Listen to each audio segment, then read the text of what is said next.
Hi, everybody. This is Ryder Keeping It Real, and this is going to be a video about health insurance um, because I'm a health insurance agent. And for people who are on the marketplace or the Affordable Care Act or Obamacare, those are all the same thing. They are at a point where they're going to be greatly impacted by premium increases unless there's some sort of negotiation in Washington. So I've seen a lot of news reports, tweets, things on different platforms about what these subsidies that don't get enhanced, what is happening.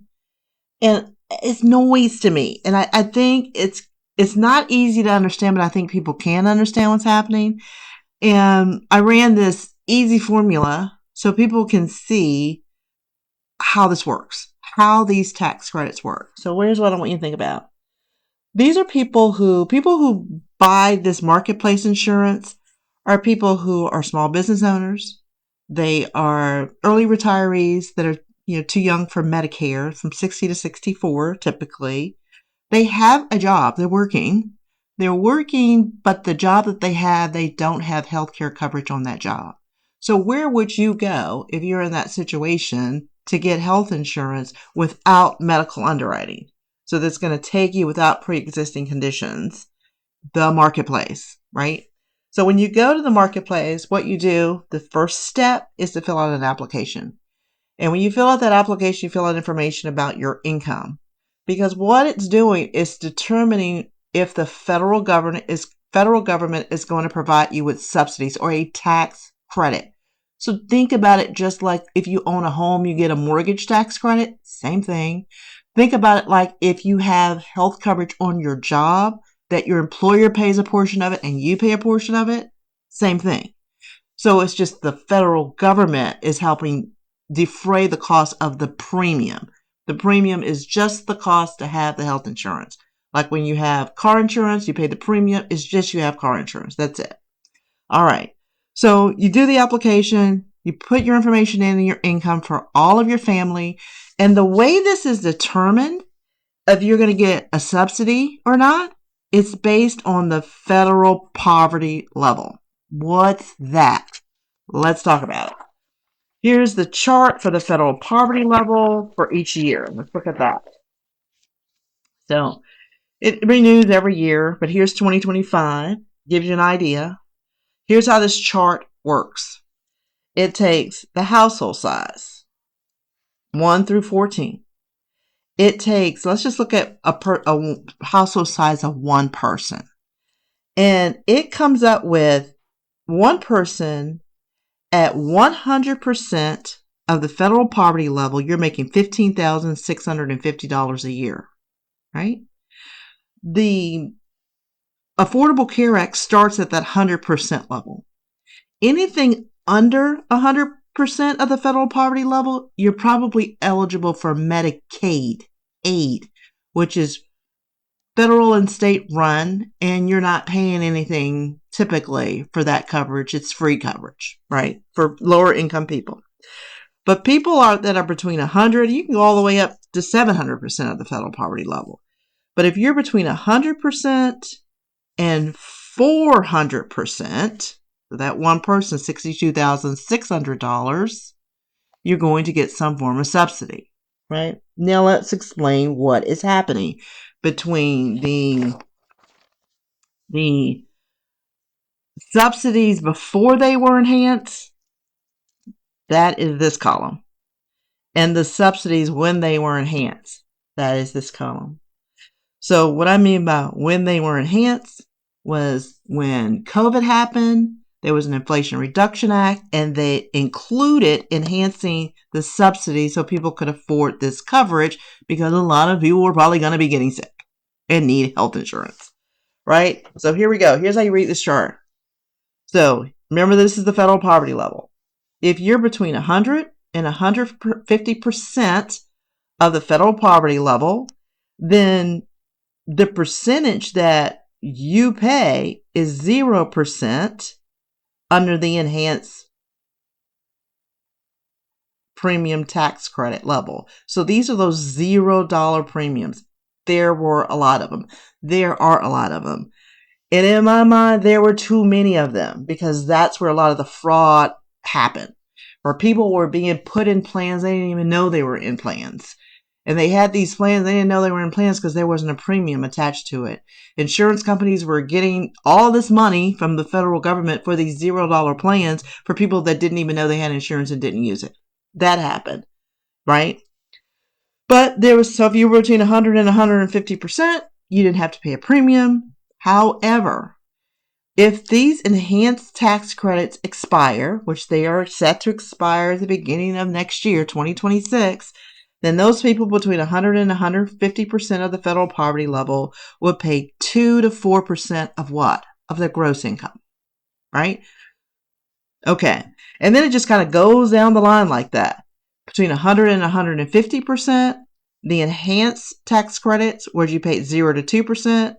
If those enhanced tax credits go away, you're going to be paying 4 to 6.3% of your income. Double. Same thing with 200 to 250%. Triple, right? 250 to 300% is about double. And that's when they're saying you're going to pay double the amount you were paying before. That's how this is going to work.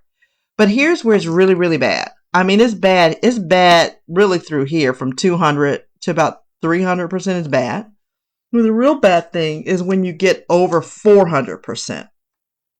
If you're over 400% of the federal poverty level, remember that $63,000 for one person.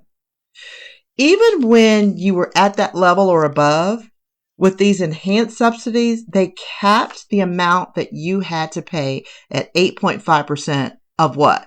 Of your income, right? So that's great. At least you were getting some form of subsidy. And that's, where the most people are going to have the most problems is because what's going to happen if those subsidies go away is there's no help at all. When you reach that 400%, no subsidies at all. You're paying the full freight. If that premium for that insurance policy is $1,000 a month, you're paying $1,000 a month. You're not getting any help. So this is kind of where I see some of the big problems right here. Okay. Here's another problem. Here's how this works. So you fill out your application. You have to estimate your income for the year. So in 2024, for the 2025 year, you were estimating what you thought your income was going to be for 2025, roughly. So when you do that, you're already getting these tax credits each month based on what that income is in that application.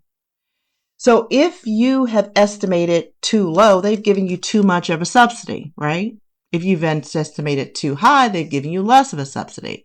So how the government reconciles all this is when you file your taxes in April, they give you this form from the marketplace that says how much the government paid each month. You put that on your tax return and it calculates what they should have paid. And if you were overpaid, you had to pay some of it back.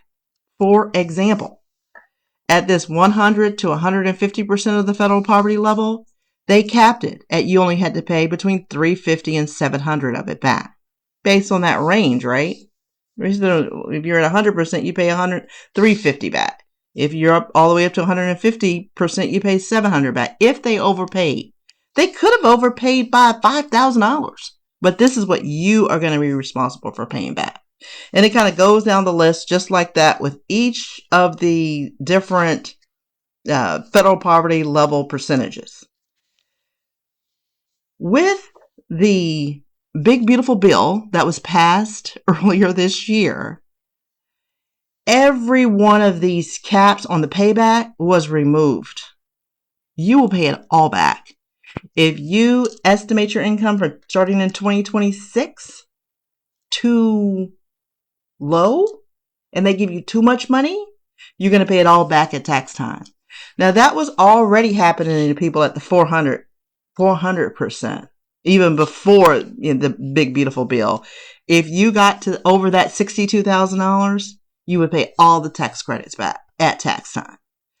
So for people who, this is not people trying to get over. This is more of people trying to um, be able to afford their health care, especially if something happens in their family. There's an accident or a disease. I mean, that could bankrupt a family, right? So that's what's happening. That's what this means when you hear about the enhanced tax credits. They're not talking about all of the tax credits going away. They're talking about the enhancements that were made so that people didn't have to pay a higher percentage of their income for the premium. So hopefully that helps anybody who finds the video. And also I wanted to record it just for historical reasons. It's Halloween, so I think it's appropriate to record it today. So that's where we are with health insurance, and hopefully they will negotiate something in Washington, come up with some type of resolution to help people out a little bit here. So we'll see. So with that, till next time, it's Ryder keeping it real.